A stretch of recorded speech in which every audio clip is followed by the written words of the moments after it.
Okay, so today I am about a 2-hour drive outside of Cape Town in an area known as Titties Bay, which is in the Cape Columbine Nature Reserve. It's absolutely glorious here. And today I'm going to be talking to you about why you should revisit locations that you've shot before, and I'll give you some good reasons as to why you should do that. Let's go. You're never going to stop learning, developing, growing, and creating and refining your own style. I'm forever encouraging beginner photographers not to try and copy or knock off what other photographers are doing, but to rather blaze their own trails and create their own style and way of looking at things. So when you visit an old location, the one distinct advantage that you have over other people is obviously that you've been there before. So you know the area well, and you know the scenes that are going to work for you, and you know the scenes that aren't going to work for you. So you end up maximizing your time to the full. So the second reason that I say that you should visit same locations again and again is that same place but different conditions. So I'll give you an example. This morning it was absolutely bucketing with rain here. It's cleared up a bit, there's a little bit of cloud in the sky, but I'm expecting it to drive in again and get very, very cloudy later on. So there, in just one day, are 3 different conditions that you're going to be working with. You may arrive here on another day and it's perfectly blue skies.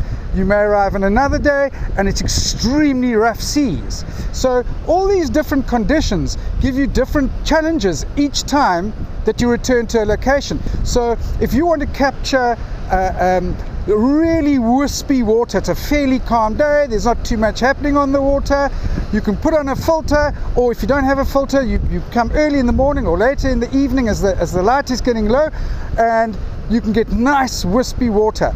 Other times you might want to capture the action, so you might want to freeze the action. Different days, different conditions. Absolutely awesome. It's also particularly these kind of challenges where you're forced to look at something differently that makes it so rewarding to come back to old locations time and again. Very often the conditions just aren't what you want them to be. You may go somewhere, it rains the whole weekend, or it's really harsh sunlight the whole weekend. That's okay. It teaches you to work under various conditions, and there's nothing wrong with that. You may go home going, come on. It's happened to me many times. However much I would really like the conditions to be perfect, they sometimes just aren't. But I'll give you another example. I have learned to photograph so much better in misty conditions, and this place has taught me that. I've woken up in the morning, you really can't see all that far, and I've gone, okay, so I would have preferred some serious thundercloud and heavy weather, but I've got mist. Mist brings its own beauty. So yeah, if you go out there, give it your best shot. If you're disappointed, hey, so what? You've got another crack at it the next time you come back, and maybe you'll come back another 30 times. That's awesome.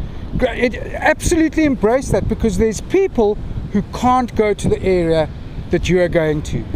So because it's a lifelong journey, you're going to be able to compare the photographs that you took today with the photographs that you took a year ago, 2 years ago, 5 years ago, 10 years ago. It doesn't matter. What does matter is that you'll be able to see how you've grown as a photographer, both behind the camera and in front of the computer when you are post-processing those photographs.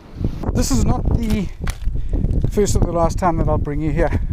I'll bring you here when it gets very misty. I'll bring you here in the winter when it's very, very stormy. It's pretty much like the South Pole, and we'll cover a few different topics. I hope you enjoyed it. Like it, share it. What else? Subscribe to it. And I'm out of here like those birds.